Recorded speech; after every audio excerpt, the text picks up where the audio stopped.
ልደውል ነው እንደ ወጥቶ መቅረት ይሆናል እንደዚህ ነው በእውነት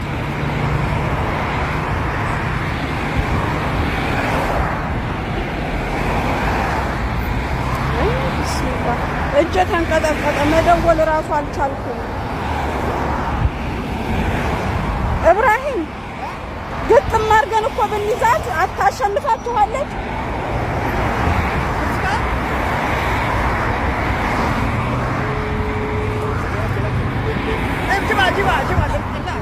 አንተ ጅባት ላይ ያዛት امسكوها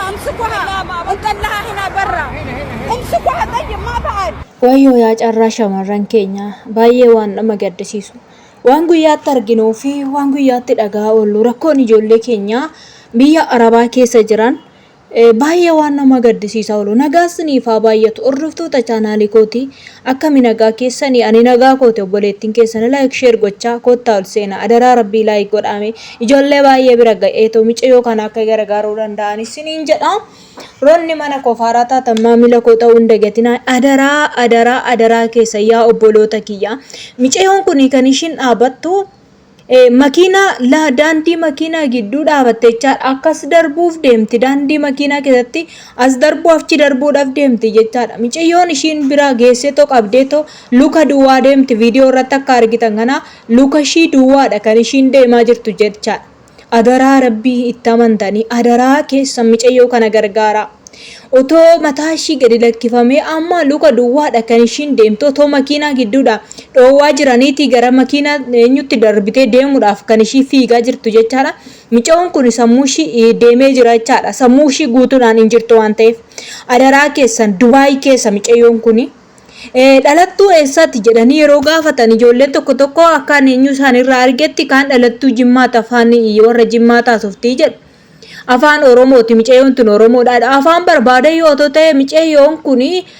sammuu ishee amma nagaa hin qabu waan ta'eef otoo sammuun nagaa qabaate waa tokko dubbachuu dandeessi kanadha jettee afaan Amaariffaa wallaalteeyyuu afaan Arabiffaa dubbatti yookaan immoo ijoollee haaraa deeman kana ta'a yaa ijoollee keenya nagaadhaan inni sin baase nagaadhaan sinaa galchu micciyoo kana gargaara bakka barbaade haa ta'u keessatti warri Dubaayin keessa jirtan micciyoon kun kan gallakkiste viidiyoo TikTok irratti ijoollee baay'ee share naa godhan TikTok irratti kan gadi lakkiste jechaadha ishiin Amaaraadha jechaadha kan gallakkiste afaan Oromoo afaan Oromoo dubbadhu afaan Amaariffaa dubbadhu jettiini bakka jettee jechaadha ishiin daraa keessa micciyoo kana gargaaraa Oromoodha jechaa jirti waan barbaadeeyyuu haa ta'u rabbiin nagaatti sinaa eegu micciyoo kana adaraa dhaqqaba ati fabbaan ishii eegaa jiru biyyaa'e nu hojjettee nu jijjiirtee of jijjiirti jedhanii warratanii ilmoo isaa qabanii too as ergan asitti immoo gaafa gara biyya arabaa kana mana hin taane gaafa nama ga'e sababii lola isaanii kana jecha iyya isaanii kanaan abiroo cinqati ijoolleen keenya godhatanii bakka ashoo nagaan isaanii bakkeetti deebi'aa miti lubbuu isaaniiyyuu kan darbaa oolu sababii sammuu isaanii kun nagaan arganne jechaadha kanaafuu obboloonni biyya sana keessa jirtan obboleettii kana gargaara bakka ishiin jirtutti gargaaratti qabaati gara eejensii geessa eejensii yoo geessita waan jiru waan barbaachisullee kaffallee waarranne gara maatii ishiitti geessuun nu barbaachisa yaa obboloota kiyya gaafa namni tokko du'e qofa namaa boo'u miti gaafa inni akkasitti gara biyyaallee yoo galte amma tokko hin fayyiti jennee yaanna waaqayyo lafa sin jirtanitti sinaa eeguu siniin jedha baay'ee nama gaddisiisa dhugaa baay'ee tokkoon gaddeen keessa kootu na gadde yeroon viidiyoo kana akkatti argochaa toomicha ittiin tuni amma gidduu dhaqxee akkasittiin dhaqqabuu baatte koo makiinaa sana akkas fiigoo achi fiigu shiina itti fiigdi waan ta'e makiinichi dha'ee ajjeesee bira darba jechaadha adaraa keessan gara ejensiitti geessaa ejensiin gara Itoophiyaa ergaa Madamiin dubaroota keenya ijoollee keenya yoo isaan akkana ta'anii fi wanti ishiin gargaartu tokkollee hin jiru. Baaftee talatti deemi jettiin ishiin hin beektu waan ta'eef hin qajeeltu yeroo ishiin qajeeltu ijoolleen sammuu hin qabdu lakkii ejensiidha nangaa gara biyya ishiillee aagaltu jettee wanti ishiin yaaddu hin jirtu. Waaqayyo sinaa eegu rabbiin keessa sinaa eegu adaraa akkuma amantii keessanitti kadhadhaa yaa ijoollee keenya dhugaa waaqayyo ijoollee baay'ee bakka sammuu isaanii kan cannaqamu maaliif seetan hojii gaafa dhaban. Hojii gaafa dhabanii lammaffaa immoo manuma keessa jiran iddoo galasanitti nagaa gaafa dhaban gaafa otoo hojjetanii misgaanaa isaan dhoowwitee waarrattee itti yitu waan hundumaa itti loltu sanaan ijoolleen keenya cinqatii sammuu godhatu jecha. Kanaaf rabbiin inni nagaa sin baase nagaa sin agashu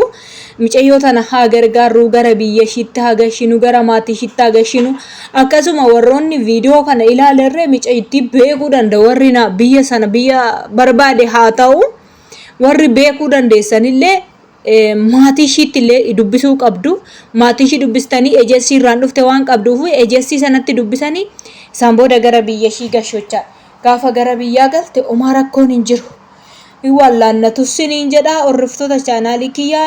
ni baay'ee ulfaataadha rakkoon ijoollee keenyaa kun baay'uma tokko ulfaataadha asiin tareera asiin darbeera yoo jenne asiin dhufaa kun afeera yoo jenne asiin ta'a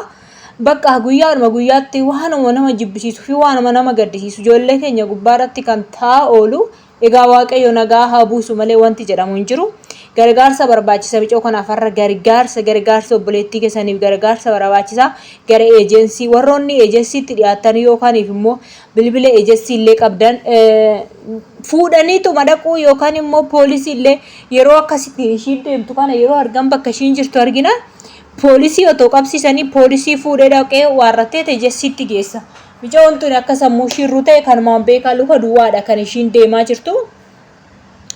Wanta kan dubbattu kana saniin jettu hoggaashiin micayyittiin viidiyoo waraabdu hoggaashiin harkaan qabdu ofirraa darbatti jechaadha. Sababii maaliitiif jedha sababii cinqii sammuutiin jechaadha. Sammuu ishii waan guutuu ta'ee hin jirreef rabbiin numti manaa sin baase nagaatti sinaa eegu yaa ijoollee teenya. Yaa ijoollee teenya keenya siqaa hin dhumu bar. Keenya siqaa hin darbu bar. Waaqumti nagaatti nu haa eegu malee. Umtuu hiiqan jiru siqaa hin ijoollee keenya.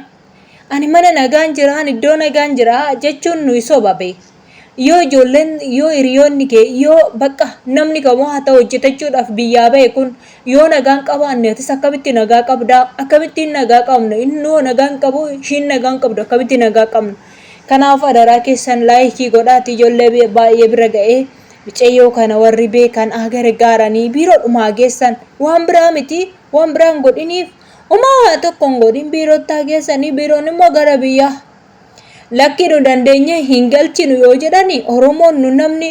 waa barbaade yoo ta'e namni 100 kumni tokko bakka tokkotti 1000 oliyyuun caalla warri biyya Arabaa jiru warri walitti fuunee maatii itti gashuu fi dandeenya. Kanaaf adaraa haadha abbaan eegu waan ta'eef isiniin jedha. Yaa hordoftoota kiyyaa nagaatti sinaa eegu rabbiin baay'ee tokko rifadha yeroo viidiyoo kana arguu keessa kootu nagadde rabbiin nagaatti baasee nagaatti sinaa eegu waan na dhaggeeffattaniif galatooma laayikiidhuma godhaa laayikiin keessan ijoollee baay'ee bira ga'a tarii nama mucayyoo kana beekuu danda'utu iyyaafatee bootaa ishii bira ga'ee gashuun danda'ama siniin jedha laayik sheer godhaa yeroo gaarii naaf qabaadha rabbiin nagaatti sinaa eegu baay'ee turtii gaarii chaawu.